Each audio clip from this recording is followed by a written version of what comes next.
కళ్యాణమే వైభోగమే పరిణయమే మరి పెళ్లి సంబరమే.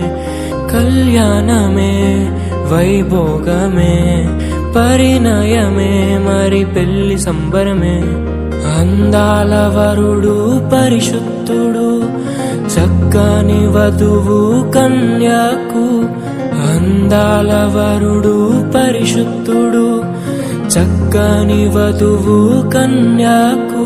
జరిగే పరిశుద్ధ వివాహమే పెరిగే నిరంతర సంతోషమే. జరిగే పరిశుద్ధ వివాహమే పెరిగే నిరంతర సంతోషమే.